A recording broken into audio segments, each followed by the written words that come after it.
When I was 18, I did a sponsored pyjama walk at midnight for a children's hospice in my local area. Right. Well, /roll, obviously, being in the wheelchair. I was with a group of friends and we got halfway along the front and there was these reporters there, obviously trying to kind of raise a little bit of like exposure for the hospice, you know, all good stuff.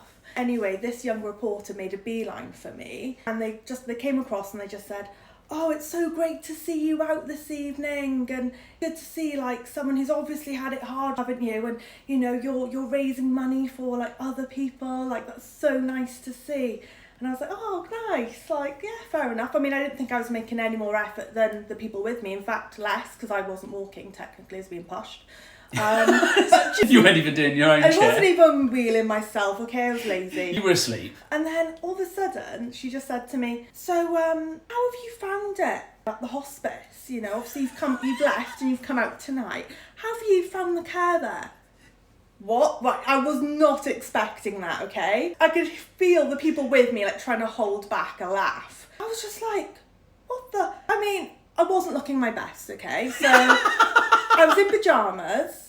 I didn't have makeup on, and I am quite pasty when I haven't got a tan, okay? So I knew I wasn't looking my best, but I didn't think I fit into the category of, like, on death's door. Like, that wasn't kind of the look I was aiming for. So she's, like, literally waiting for me to answer, and I feel so awkward. I can't pretend I'm from the hospice to make her feel You can't pretend you're dying because of social awkwardness. Yeah, so I had to say, well, actually, I'm a paraplegic, and last time I checked, that's not terminal. I haven't been to the children's hospice. I'm not planning on going to the children's hospice. And she was just like, really awkward.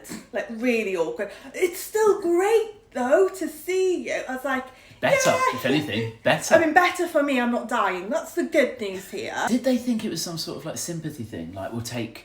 Any medical setting I go into or like charitable setting, I always have to clarify that my wheelchair is not part of the reason I'm there. I've been in hospitals where I was in a car accident with my dad. Minor, very minor. We had mild whiplash. Yeah. But you have to go to A&E just to get checked out. And so we had those big collars. He's pushing me around and you can tell the people are double taking because they're thinking, flip, they've been in a really bad car accident. And you would as well. I couldn't just say to everyone, was already in a chair, just the neck. Like, I'm no worse than him. I mean, gosh, I would love to claim that compensation.